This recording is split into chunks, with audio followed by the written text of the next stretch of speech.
americano.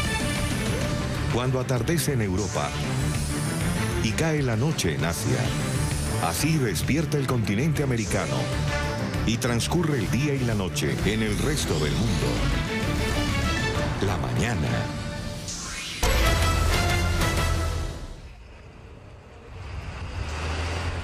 Hay incertidumbre, hay preocupación entre miles de venezolanos que esperan la llegada de esta ayuda humanitaria proveniente de Estados Unidos. Ahí vemos los mensajes directos a Nicolás Maduro. Cientos de ciudadanos esperan la apertura del puente de Tienditas en la ciudad colombiana de Cúcuta, bloqueado por militares del servicio del régimen que se oponen o que han dicho no van a permitir el ingreso de insumos enviados por la comunidad internacional para poder apalear en algo la crisis. Y es que así lucen algunos sectores de esta línea limítrofe, barreras instaladas para bloquear el paso del cargamento. Ya el gobierno interino ha denunciado que los militares de Maduro han colocado estos camiones para evitar el paso en el puente Las Tienditas. Una estructura que está sin estrenar, comunica a Venezuela con Colombia y por donde se prevé haga la entrada la asistencia que contiene principalmente alimentos y medicinas. El presidente encargado, Juan Guaidó, ha ordenado a la Fuerza Armada que se ponga del lado del pueblo. El embajador de los Estados Unidos en Colombia confirmó que seguirán llegando ayudas al país para el pueblo venezolano. Sí, está llegando aviones con ayuda humanitaria para el pueblo de Venezuela en Venezuela.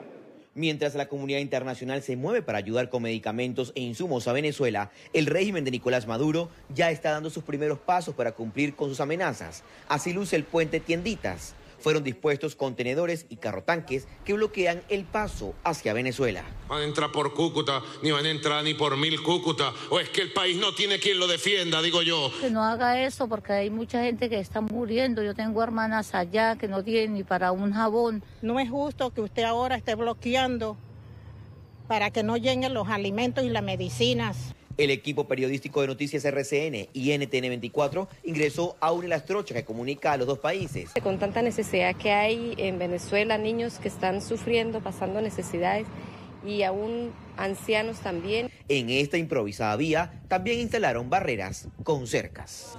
Otro de los pasos bloqueados fue para Huachón, La Guajira.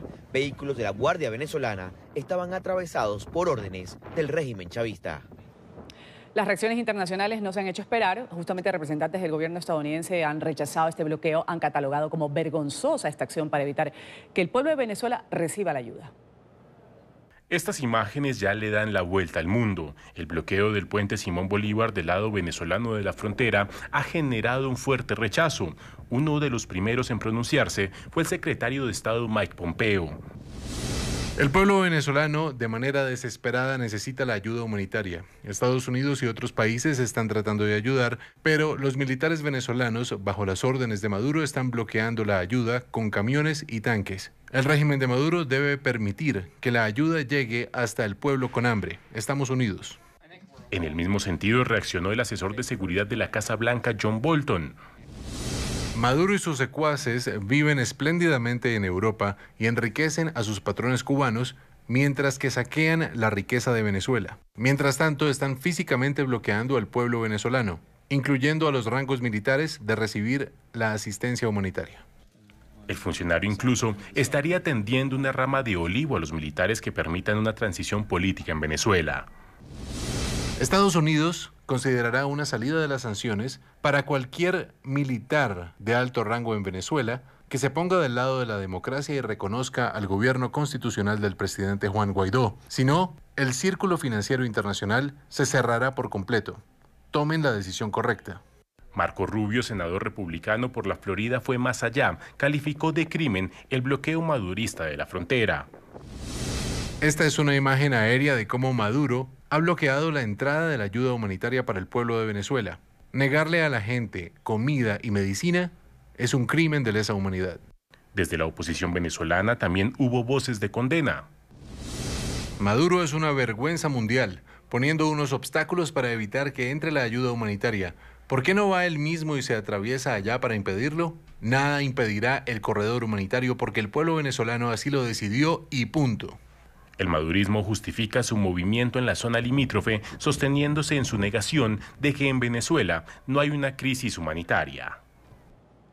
Bueno, vamos directo al lugar de la noticia a ver cómo amanece el puente que está con unos camiones, que no puede transitar ningún vehículo, ya de por sí ya no transitaba porque nunca fue abierto al público, sin embargo, pues era por donde se pretendía enrutar esta ayuda humanitaria. Carlos Arturo Albino, desde el lugar de la noticia. Carlos Arturo, adelante.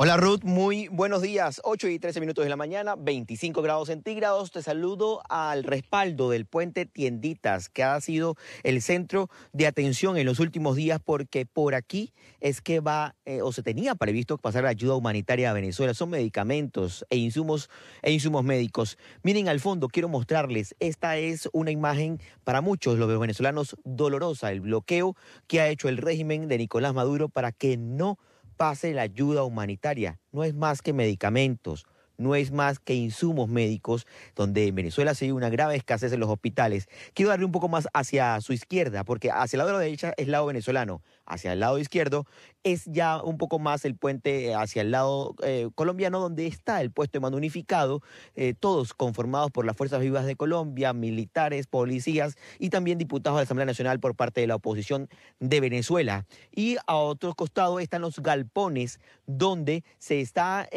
guardando, se va a guardar esta comida, estos medicamentos e insumos que llegan en las próximas horas. Hay que decir que ya en horas de la madrugada llegó el primer camión con ayuda humanitaria proveniente de los Estados Unidos, ya está aquí en Cúcuta y se espera que en las próximas horas lleguen más toneladas de ayuda.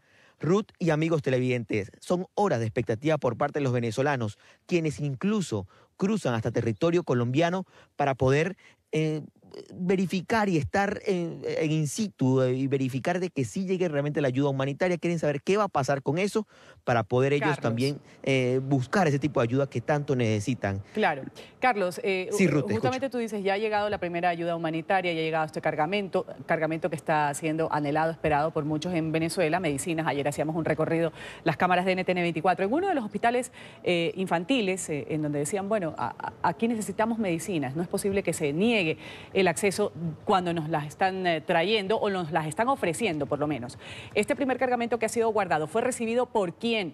¿Quién va a manejar la logística para poder finalmente hacer que estos productos lleguen al consumidor? No es que lleguen a Venezuela, lleguen a su consumidor final, la persona necesitada, la persona que necesita una medicina o que necesita un alimento. Ruth, mientras te muestro las imágenes de Ricardo Abella, que es el centro de toda la operación, de la logística, te cuento. Aquí en Colombia, quien está coordinando todo es la Unidad de Gestión de Riesgo y Desastres de Colombia.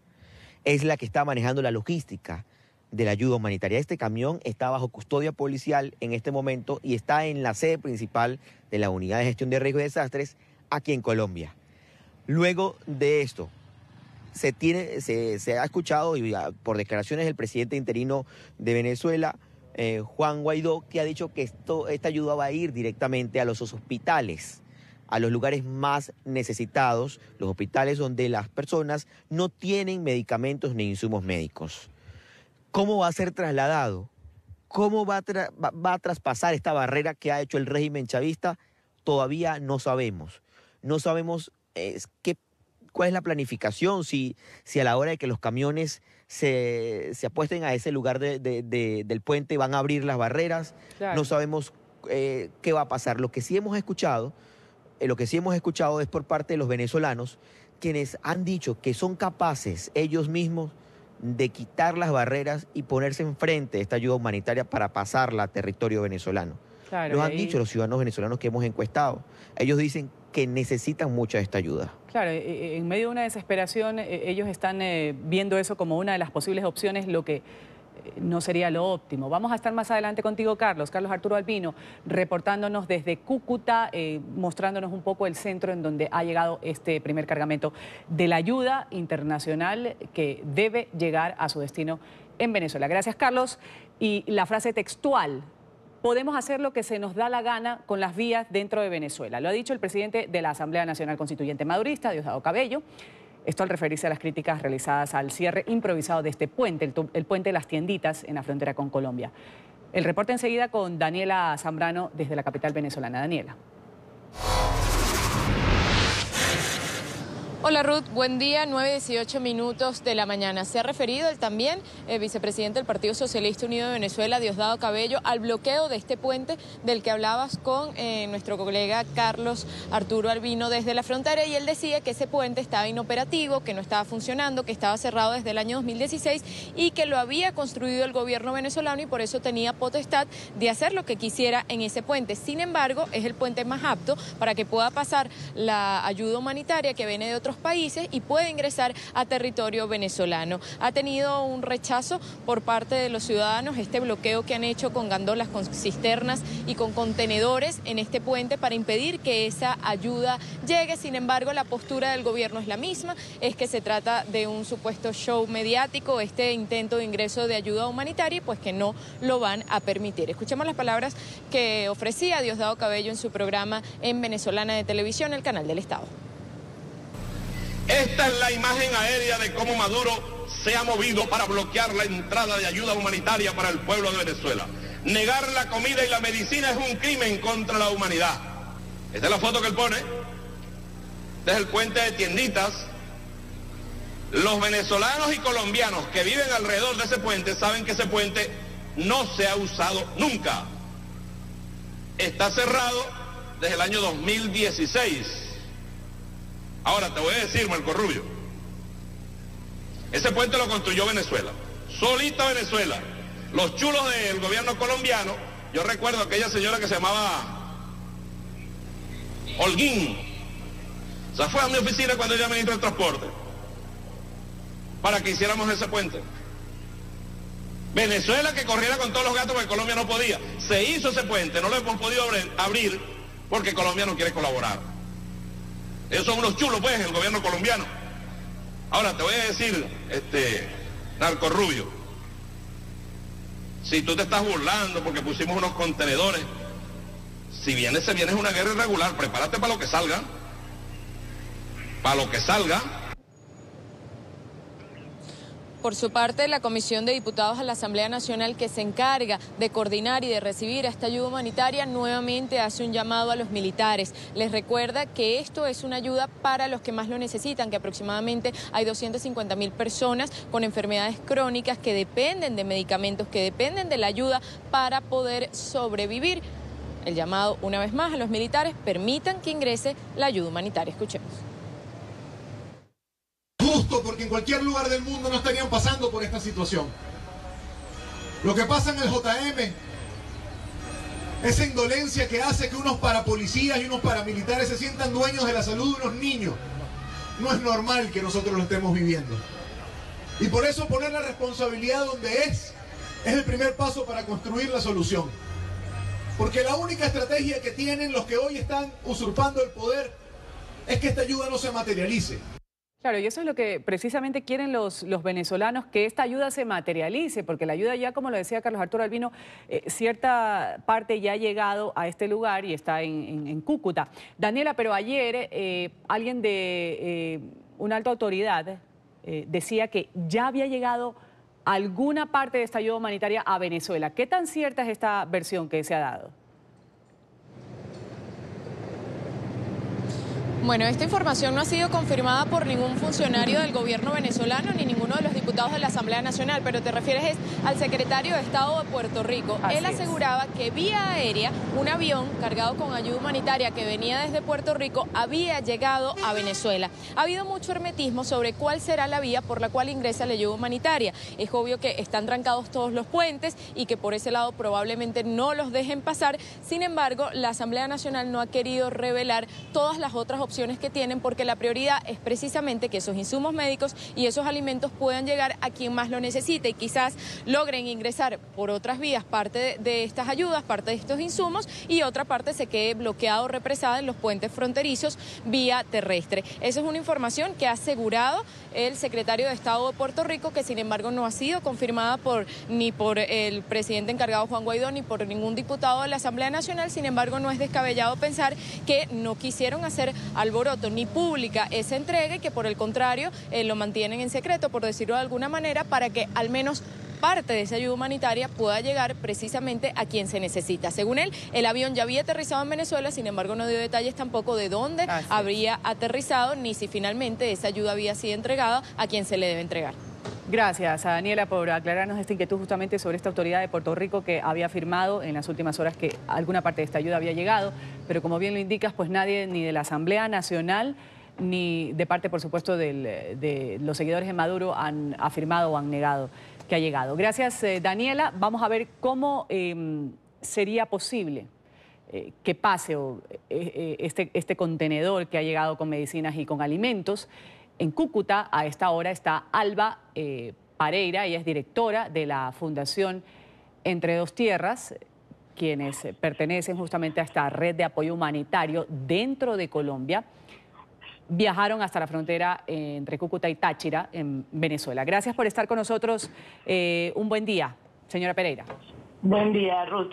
Buen día a toda la teleaudiencia de América. ¿Cómo se puede hacer? ¿Cuál es la logística? Usted está que está en el campo. Ya nos decía Carlos Arturo Albino. Esto es lo que hay, nos mostraba las imágenes, lo que sucede en este puente, está bloqueado. En el otro lugar, pues, han llegado esta parte de la ayuda humanitaria. Además de alimentos, sabemos los venezolanos están esperando estos insumos médicos. No es desconocido por nadie que en el territorio escasea la medicina, alcanza el 85%. Incluso.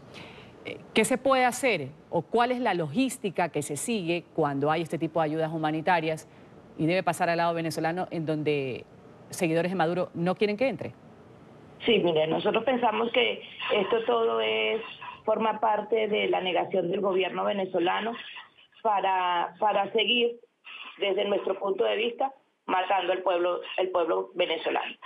Nosotros aquí en Colombia vivimos a diario la escasez que hay en Venezuela. Nosotros en Bucaramanga y en las rutas que atendemos conseguimos todos los días miles de personas enfermas, miles de personas que vienen con un estado de desnutrición severo y notorio.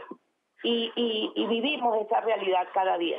Tenemos gente padeciendo enfermedades ni siquiera tan crónicas, gente que viene buscando medicamentos para enfermedades que podría ser perfectamente cubierto en cualquier droguería en el mundo.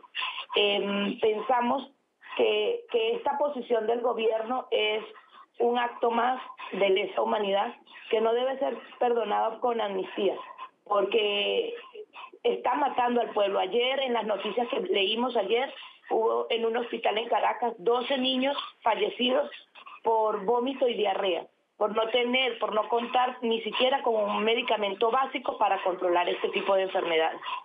Dentro de lo que ustedes hacen, Alba, ustedes pues están con personas que están padeciendo algún tipo de enfermedad, como bien lo he indicado, que no necesariamente tienen que ser graves, pero que no tienen cómo tratársela.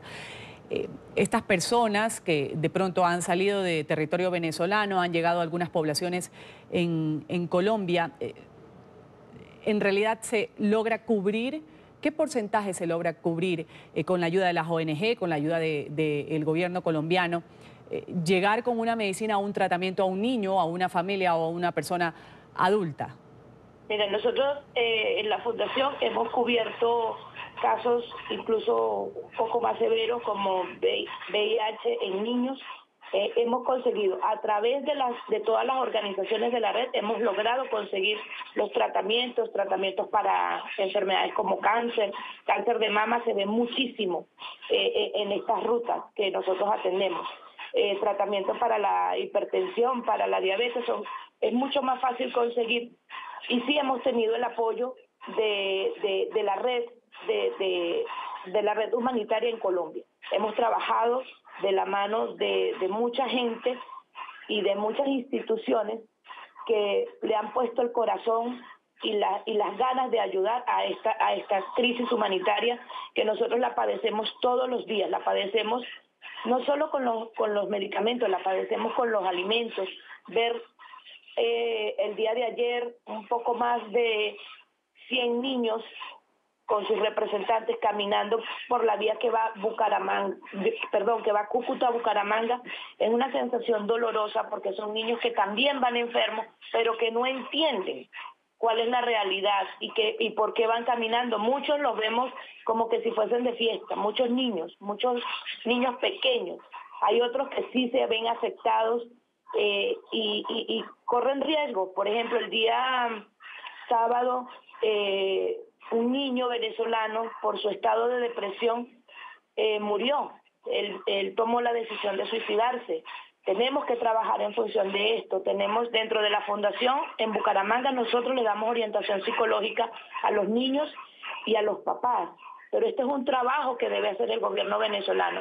Este es un trabajo que no debió suceder nunca. Por lo tanto, le hacemos un llamado a las autoridades de Venezuela, al presidente Guaidó, que siga firme en su entrega de estas ayudas humanitarias en compañía de todo el equipo internacional que está trabajando en esta oportunidad por Venezuela y por los niños en general. Gracias, Alba Pereira, por traernos esas vivencias, testimonios, casos, también contarnos que existen justamente de las personas venezolanas a propósito de esta ayuda humanitaria, a propósito de este bloqueo que hay en uno de los puentes que conecta Colombia con Venezuela, donde ingresaría esta ayuda humanitaria. Gracias por haber estado aquí en la mañana de NTN 24. Gracias, Ruth. Muchas gracias. En una entrevista con Moisés Naim de NTN 24, el canciller de Colombia, Carlos Olmes Trujillo García, ha hablado de la transición política que vive Venezuela actualmente, tras la juramentación como presidente interino de Juan Guaidó, y que calificó como irreversible. El funcionario del gobierno Iván Duque aseguró que los países de la región van a trabajar en conjunto para lograr el restablecimiento de la democracia en Venezuela. Es que aquí no hay ninguna mediación que hacer en este momento. El fenómeno político es absolutamente incontenible en Venezuela. Hay un presidente, hay más de 40 países que han reconocido a Juan Guaidó. Estamos frente a un proceso irreversible y yo tengo la certeza de que en el futuro vamos a trabajar en acciones concretas con todos los países de la región. Ese es el anhelo que tenemos. ¿Por qué un país de la región se va a negar a contribuir a que la ayuda humanitaria llegue? ¿Por qué un país de la región se va a negar a construir el proceso electoral para efecto de que el pueblo venezolano pueda manifestarse libremente? Hay muchas acciones concretas que serán la conclusión de este proceso en el cual esos países hermanos, estoy seguro de que contribuirán. Y continúan llegando migrantes centroamericanos a la población mexicana de Piedras Negras, fronteriza con Estados Unidos. Se estima que ya son 2.000 los miembros de la caravana migrante que se han instalado en los albergues dispuestos por el gobierno mexicano y que en los próximos días va a iniciar su trámite para solicitar el asilo en la Unión Americana. Este grupo de centroamericanos ha decidido hacer su tránsito por el estado de Texas y no por California, como las caravanas que partieron en el 2018. Los migrantes tienen que permanecer en territorio mexicano hasta que se resuelva su solicitud, en una medida tomada por el gobierno del presidente Donald Trump. 93 menores indocumentados que fueron separados de sus familias en la frontera sur en Estados Unidos están pendientes de ser reunidos con sus familiares o con sus padres. Así al menos lo ha detallado en un informe presentado en una corte federal de San Francisco. En cumplimiento con un mandato judicial emitido a finales de junio del año pasado, la administración del presidente estadounidense ha reunificado un total de 2.723 niños, de una cifra total de 2.816, los que fueron separados de sus familias en la frontera sur. Y fuertes nevadas azotaron el valle Salt Lake en Utah, en la ciudad de Tulum. Ha acumulado alrededor de 63 centímetros de nieve, obligando a algunos residentes a usar quitanieves para despejar los caminos. Estados Unidos podría ser flexible con las sanciones a funcionarios del régimen de Nicolás Maduro si deciden reconocer al presidente interino Juan Guaidó y apoyar el proceso de transición política en Venezuela. El asesor de Seguridad Nacional, John Bolton, ha ofrecido una exención de sanciones a aquellos generales militares venezolanos de alto rango que se aparten de las órdenes de Maduro. De lo contrario, aseguró Bolton, el círculo financiero internacional se cerrará por completo. Washington mantiene sanciones contra varios militares venezolanos, como el ministro de Defensa, Vladimir Padrino López. Y se han conocido otras 2 denuncias de acoso sexual contra el expresidente de Costa Rica, Oscar Arias, además premio Nobel. Se trata de dos periodistas que tuvieron contacto con Arias en la década de los 80. Una de ellas aseguró que la obligó a tocar sus partes íntimas, la otra dijo ser víctima de toqueteos textualmente durante una entrevista. Estos relatos han sido entregados al diario The Washington Post. El pasado martes, ya una médica y activista antinuclear, Alexandra Arce, aseguró que durante un encuentro en la Casa de Arias, en San José, en diciembre del 2014, el exmandatario la había tocado.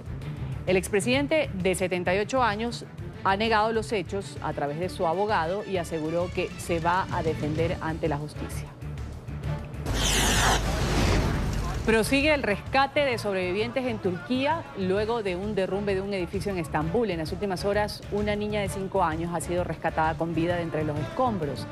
3 personas murieron en este incidente, 13 más resultaron heridas. El ministro turco de Urbanismo aseguró que varios ciudadanos permanecen atrapados bajo los escombros del edificio de 8 pisos. Mientras las labores de rescate avanzan, las autoridades evacuaron otros 7 edificios de la zona para detectar riesgos de derrumbes por sus estructuras fallosas. Más de 250 viviendas en el norte de Australia han quedado inhabilitadas. Las inundaciones que azotan esta región causaron los daños estructurales en decenas de edificaciones y cerca de 1000 residentes han tenido que ser evacuados de sus hogares debido a la emergencia.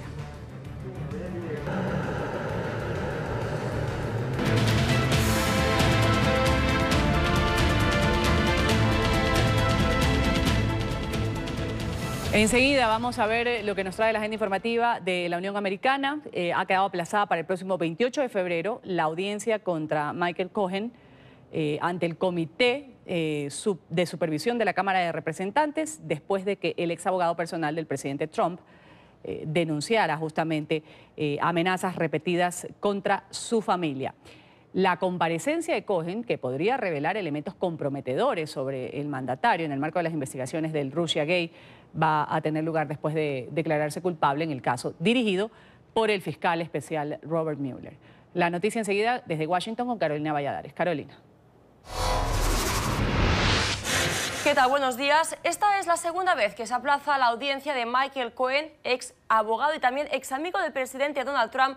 Se espera, pues, como dices, que sea el día 28 de febrero, por lo tanto, muy pocos días de ese ingreso a prisión de Cohen, que tiene que ingresar el próximo día 6 de marzo, ello por los cargos que se le imputan por esa presunta participación, en esa presunta injerencia de Rusia en las elecciones presidenciales del año 2016. Se le acusa, entre algunas cosas, por mentir en los presuntos pagos a mujeres que alegaban haber tenido relaciones con el presidente de los Estados Unidos, Donald Trump, pero quizás más importante en relación a esta investigación, también se le acusa de mentir en torno a esa construcción de esa torre Trump que el presidente quería levantar en la capital rusa, en Moscú. Este anuncio de que se pospone esa investigación, que podría revelar datos importantes de la quizás presunta participación de Trump en este caso llamado como Russiagate, tiene lugar cuando ya se conoce que podría terminar pronto esas pesquisas que lleva a cabo el fiscal especial para la trama rusa, Robert Mueller, y también cuando se espera que prontamente el Comité Judicial del Senado finalmente dé luz verde a la confirmación de William Barr como fiscal general de la Nación, una persona que tendrá en sus manos la decisión de hacer o no públicas las recomendaciones del fiscal Robert Mueller sobre el caso de Russiagate. Este es el reporte desde Washington, Carolina Valladares para NTN 24. Carolina, gracias. Un buen día para ti. Los miembros del jurado en el juicio de El Chapo Guzmán aún no han llegado a un veredicto tras 3 días de deliberaciones. Alejandro Rincón, desde Nueva York, nos cuenta lo que se espera para este jueves en el 4º día de proceso de deliberación. Alejandro.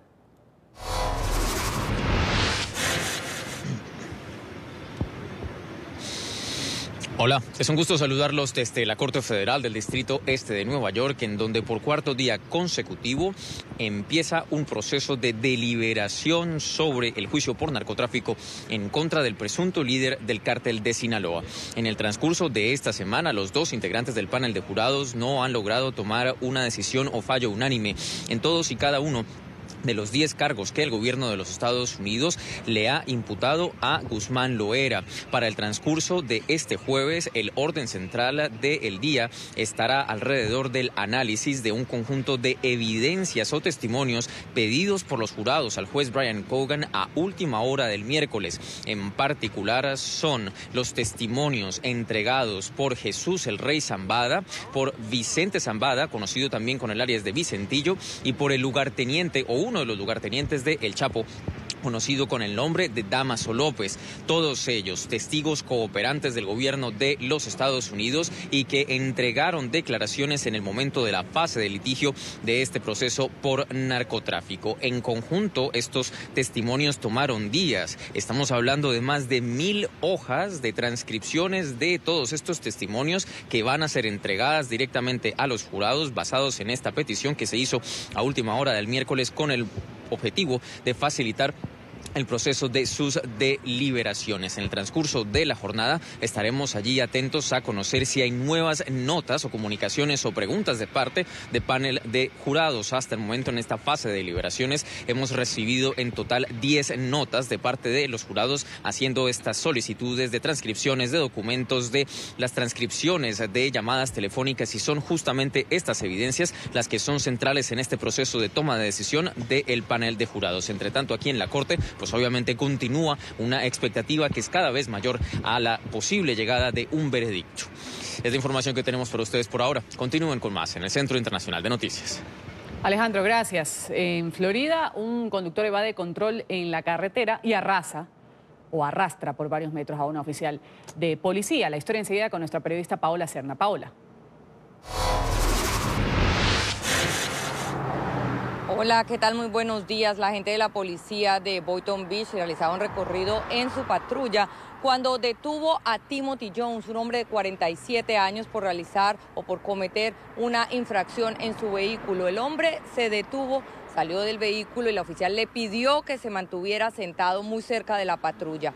El hombre no quiso atender la solicitud de la oficial y fue yéndose hacia su propio vehículo. Salió corriendo y la oficial intentó detenerlo utilizando una pistola electrónica, un taser. Sin embargo, no logró derribarlo y el hombre encendió su vehículo y arrancó. Mientras que la oficial, de acuerdo con el video de la cámara que se ubica en su cuerpo, se puede ver cuando es arrastrada por este hombre en su vehículo alrededor de 100 metros. La mujer pues logra liberarse del vehículo con heridas en sus piernas que posteriormente fueron tratadas en el hospital. El hombre, este señor Timothy Jones, de 47 años, posteriormente fue detenido por las autoridades y, de acuerdo con el reporte policial, pues ahora debe enfrentar cargos no solo por resistirse a la detención, sino también por haber atacado a un agente de tránsito. Ya en otras oportunidades, gracias a esta tecnología de las cámaras corporales, se ha podido ver incidentes, que ocurren incidentes en este tipo de detenciones, sobre todo cuando se trata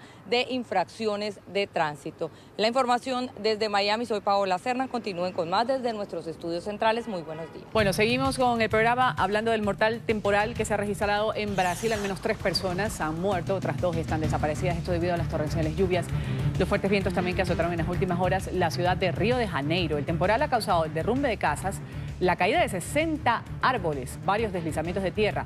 Las autoridades brasileñas han dicho que en 4 horas cayó la lluvia esperada para todo el mes de febrero. El alcalde de Río decretó 3 días de luto por los fallecidos. Bueno, acá está el CAMU para los que... Montevideo va a acoger este jueves la primera reunión del Grupo Internacional de Contacto sobre Venezuela para buscar una salida negociada a la crisis política. En este encuentro, que será copresidido por la alta representante de la Unión Europea para Asuntos Exteriores y Política de Seguridad, Federica Mogherini, y por el presidente de Uruguay, Tabaré Vázquez, van a participar representantes de la Cancillería de Bolivia, de Costa Rica, de Ecuador, México, Uruguay, Alemania, España, Francia, Holanda, Italia, Portugal, Reino Unido y Suecia. El presidente interino de Venezuela ha reiterado que la oposición no se va a prestar a ningún tipo de falso diálogo que permita a Maduro ganar tiempo. Entre tanto, en Venezuela un grupo de ciudadanos ha mostrado su apoyo a Nicolás Maduro. Ahí vemos a los seguidores del régimen. Se han reunido en la Plaza Bolívar en Caracas, han firmado una lista en rechazo a la intervención de Estados Unidos, según dicen en los asuntos internos. Quienes se manifestaron aseguran que el único presidente legítimo del país se llama Nicolás Maduro. Tenemos más información.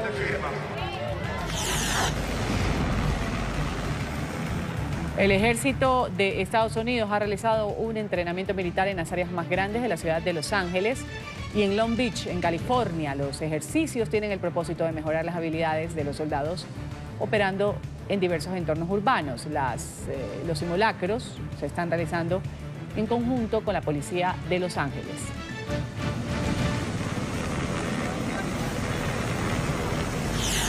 Un hombre armado ha generado caos en Dallas, Texas. Ahí lo vemos, el ciudadano fue captado en el momento en que intimidaba a una mujer para robarle su vehículo. Luego estrella el auto contra un poste. El hombre fue visto saltando una valla, ingresando a una casa. Y las imágenes, pues, de la persecución muestran los servicios de emergencia rodeando la residencia antes de llevar a cabo al hombre, detenerlo y llevarlo en una camilla a un centro médico porque fue herido. Por ahora se desconoce la identidad de este sospechoso, también los motivos que llevaron a generar este incidente.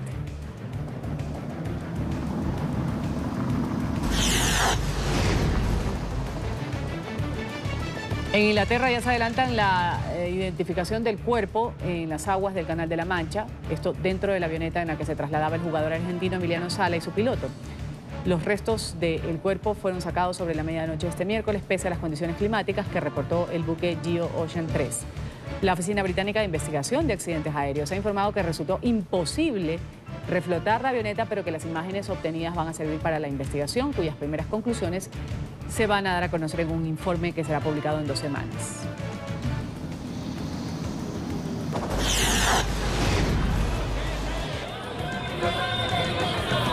Tensión diplomática entre Italia y Francia. El primer ministro o viceprimer ministro italiano Luigi Di Maio se ha reunido con los miembros del movimiento Chalecos Amarillos. Esto ha provocado el rechazo del gobierno francés, que calificó el encuentro como una provocación inaceptable. La noticia se conoce en medio de fuertes choques de las últimas semanas entre manifestantes de los Chalecos Amarillos y las fuerzas de seguridad francesas, que ha dejado a cientos de personas heridas.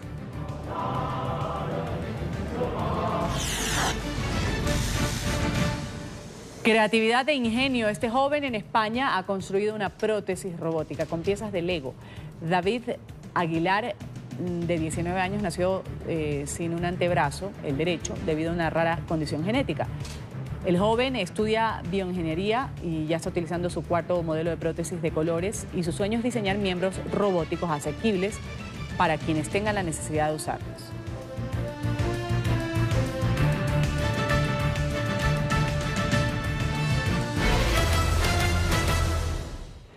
Luigi Ángel Guerrero Ovalles, estudiante de 4º año de periodismo, fue asesinado en las manifestaciones del pasado 23 de enero. Era la primera vez que el joven de 24 años, ahí lo vemos en pantalla, asistía a una manifestación contra el régimen de Maduro. Quienes lo conocen decían que estaba agobiado por la crisis, esperaba un cambio en su país y decidió acudir a esta movilización que se realizaba en la ciudad de San Cristóbal. Fue disuelta la manifestación a tiros por civiles armados y miembros de la Fuerza Armada Especial de la Policía Nacional Bolivariana.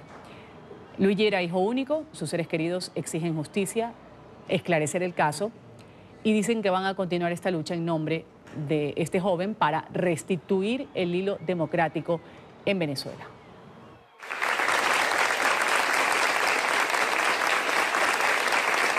La tristeza embarga a los alumnos de la Universidad de los Andes en el oeste de Venezuela. Perdieron a uno de sus compañeros. Luigi Ángel Guerrero Ovalles, estudiante de 4º año de periodismo, fue asesinado en medio de las protestas contra Nicolás Maduro registradas el pasado 23 de enero.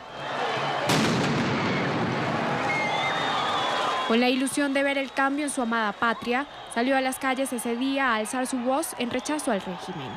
Era la primera vez que se unía a las movilizaciones. Estaba convencido de que el momento de la transición había llegado.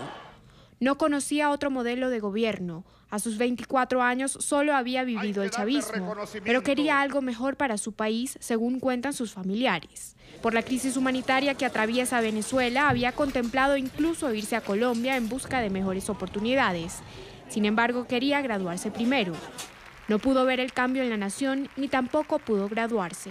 Grupos armados le quitaron la vida el día que es considerado por muchos en el país sudamericano como el inicio del fin de la revolución. Ahora sus seres queridos, quienes lo recuerdan como un joven lleno de luz, insisten en que continuarán en la batalla para que la lucha de Luigi no sea en vano. Sus profesores lamentan lo ocurrido y hacen un llamado a las autoridades para que esclarezcan el hecho, detengan a sus homicidas y actúen con rigor para que crímenes como este no se repitan. Luigi Ángel cursaba, como lo decíamos, su carrera de comunicación social. En estos días fue la entrega de notas, se sintió un vacío enorme, porque justamente uno de los chicos del aula no pudo decir presente ni recibir sus calificaciones. Y así lo escribió tal cual, lo puso con una fotografía en su cuenta de Facebook. ¿Quién? Omaira Labrador, profesora de la Universidad de los Andes, profesora de Luigi. Omaira, bienvenida a la mañana de NTN 24. Un gusto tenerla acá. Buenos días. Hola, Ruth, ¿cómo está? Me alegra saludarla, aunque sea pues en este momento y con esta noticia. Sí, en este caso, vamos a decir, he tenido como doble papel con el caso de Luigi. Uno como su profesora, que le di 3 años, periodismo informativo, periodismo interpretativo, y este año que estaba cursando y que finalizó producción de medios, pero también como periodista en ejercicio de Diario La Nación, que nos enteramos de primera mano, junto con los colegas que todos estaban cubriendo la marcha, de la muerte de un estudiante, primero de una persona que se llamaba el Guerrero Valles Luigi. En el momento uno no sabe quién es, bueno, lamentablemente todo el mundo se conduele los muertos, pero luego cuando ya esa persona tiene un rostro conocido y es un alumno, pues nos percatamos, y por eso le digo, fueron en dos aspectos, en este caso, periodista y profesora. Hablemos un poco, Mayra, del caso como profesora para luego pasar a lo que se sabe como periodista de la investigación sobre el caso. ¿Cómo era Luigi en el aula universitaria? Se decía que era la primera vez que él asistía a una manifestación por desagrado con las políticas de Maduro, que era una persona tranquila, que era un hijo único. ¿Cómo era como alumno, que se preparaba además para ser comunicador social? Una carrera pues que no es tan fácil llevarla a cabo en Venezuela hoy en día. Sí, es de verdad difícil. Él ya estaba en 4º año, es decir, solamente le falta 1 año, que es tesis, ya había aprobado su 4º, tesis y pasantías para graduarse.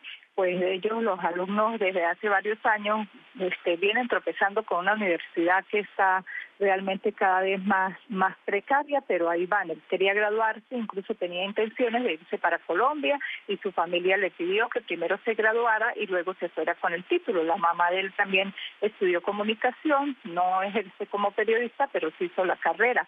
Luigi era una persona realmente tranquila, era un muchacho tranquilo, además que le gusta, tiene esa vena que yo llamo humanística. Estaba estudiando la mención humanística, aquí se dividen en el Táchira, en la ULA, que es una de las principales universidades del país. Nosotros estamos en un núcleo, estamos en la frontera, estado Táchira, ahí vecinos de Cúcuta, y él estudiaba humanístico, le gustaba la lectura, le gustaba la música, era tranquilo, y ahora nos enteramos por su mamá que era la primera vez que asistía a una marcha, lo cual pues realmente creemos que pagó con su vida esa primera vez, porque fue junto a otro muchacho que cayó asesinado luego de finalizar una marcha que tuvo miles de personas y que fue pacífica, pero que al final se tornó violenta. Entonces Luigi, aparte, era hijo único. Entonces usted comprenderá cómo nosotros como profesores, como mujer, como periodista, pues uno se sintió bastante al ver que un alumno que uno no sabía que era hijo único, que su mamá ahora y su abuela quedan totalmente solitas, desamparadas, porque eran los 3. Claro, Omaira, justamente como usted lo dice, esa apreciación como profesora de lo que se sabía de Luigi como estudiante, ahora como periodista, ustedes también llevaron a cabo el caso, dieron seguimiento a lo que pudo haber pasado, pero todavía no hay una respuesta, como suele suceder en este tipo de situaciones cuando alguien muere en medio de una manifestación. ¿Qué se dice? Se murió un chico de 24 años y ya. Exacto, eso. Es muy raro porque en este caso ninguna autoridad, ningún ente oficial ha dicho nada. O sea, simplemente fue la muerte de alguien, se reseñó en los medios, se buscó, se le cubrió los homenajes, hubo duelo, pero ninguna autoridad ha dicho nada. Lo cierto es que ese día, en la marcha, al finalizar la marcha, que fue una marcha, pues la del 23 de enero, bastante numerosa, el chavismo estaba concentrado en la Plaza Sucre, una plaza más pequeña, ellos estaban ahí.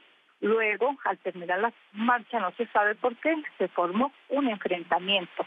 Y hay quienes dicen que habían, por supuesto, policías y hablan de civiles armados del lado del chavismo, pero uno no sabe quién le disparó, o sea, quién le disparó a él. Sería bueno que las autoridades lo dijeran, porque no murió cualquier, o sea, no, ni un animal. Creo que pues la gente dice algo, se conduele y hay investigaciones. En este caso nos ha llamado poderosamente la atención. Hay videos, pero donde no se ve mayor cosa y hay rumores, etcétera, pero no se sabe con certeza. Le disparó un civil, le disparó un agente policial, de qué bando le dispararon, o sea, no se sabe nada, puras especulaciones.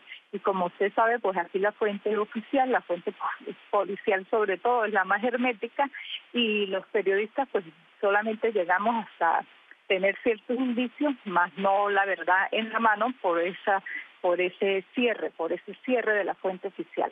Mayra, usted que está en contacto con los jóvenes, en el momento político que se vive hoy en Venezuela, hoy, por una parte hay un alumno fallecido, por otra parte el presidente interino de Venezuela dice salgan a las calles a defender lo que consideren justo o a manifestarse en contra de la situación que de pronto con la que no estén de acuerdo.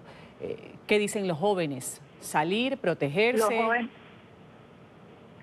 Los jóvenes no, ellos son de verdad, pues son impetuosos y ellos salen, se protegen, sí, ahora con más cuidado porque realmente pues nunca había tocado un alumno de la ULA Táchira, había tocado otras universidades pero no de la ULA y mucho menos de comunicación social, pero es igual cualquier carrera o cualquier joven.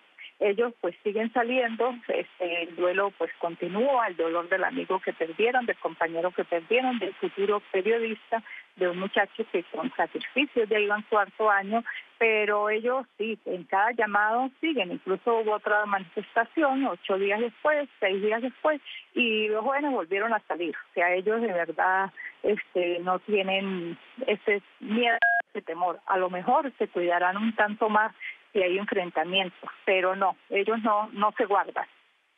Vamos a agradecer, ha estado con nosotros Mayra Labrador, profesora de la Universidad de los Andes en Táchira, profesora de Luigi Ángel.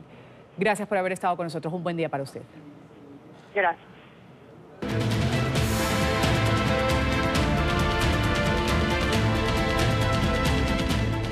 Y una nueva crisis se le avecina o enfrenta ya. El presidente del gobierno español, Pedro Sánchez, ha sido criticado duramente por su acercamiento con los independentistas.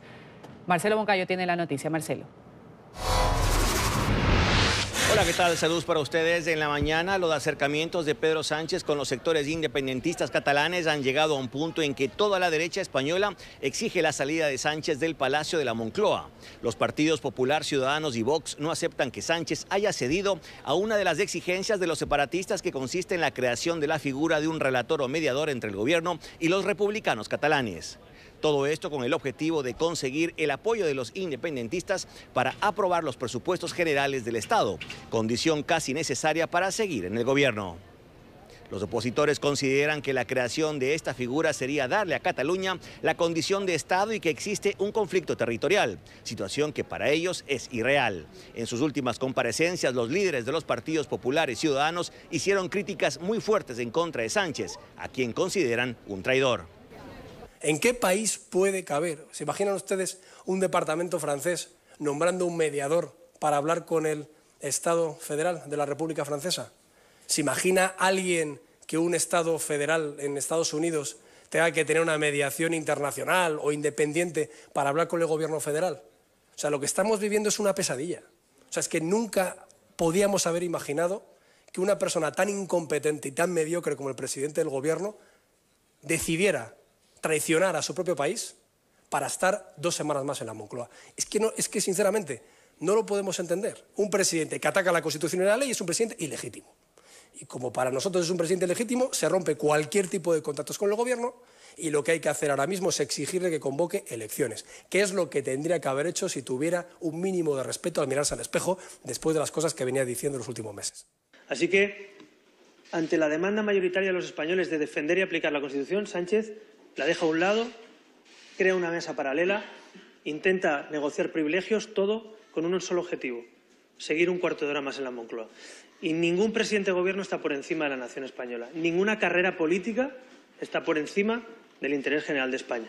Ya les avanzo que la única salida digna que le queda a España, lo decía ayer y hoy lo digo con más razón, es convocar elecciones generales cuanto antes.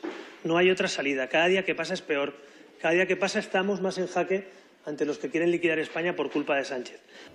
Amigos televidentes, de su parte el gobierno le ha quitado importancia a la figura del relator, asegurando que solo se trata de una persona que ayudará a buscar consensos y que no será un mediador internacional tal como lo solicitan los independentistas. Relator, alguien que ayude y que esté allí. No tiene más. No es un observador internacional, no es nadie que venga a mediar en una situación de la que no sean capaces los partidos políticos de asumir sus responsabilidades, su protagonismo, sus propuestas. Amigos televidentes, esta situación inclusive ha generado una marcada división al interior del propio Partido Socialista. Este es el informe para la mañana. Sigan ustedes con más aquí en NTN 24. Hasta pronto. Hasta pronto a Marcelo, gracias por ese reporte desde Madrid, las distintas posturas políticas sobre el acercamiento del jefe del gobierno español con independentistas catalanes. Este fin de semana justamente se ha sepultado un tratado nuclear que mantenía Estados Unidos con Rusia. Esto con el abandono del tratado por parte de Rusia luego de que la administración de Trump se retirara del pacto, aduciendo presuntas violaciones del acuerdo, en cambio, por el Kremlin. Europa se muestra muy preocupada por este rompimiento y Juliana González, analista política de nuestra cadena aliada Deutsche Welle, nos tiene enseguida el reporte. Adelante, Juliana. Hola Ruth, muy buenos días para ti y para todos los televidentes de la mañana. Con la frase "nuestra respuesta será idéntica", el líder ruso da un golpe mediático, por lo menos en Europa, sobre el fin del acuerdo de prohibición de misiles de mediano alcance. Pero ¿podríamos hablar de que Putin es realmente una víctima de Trump?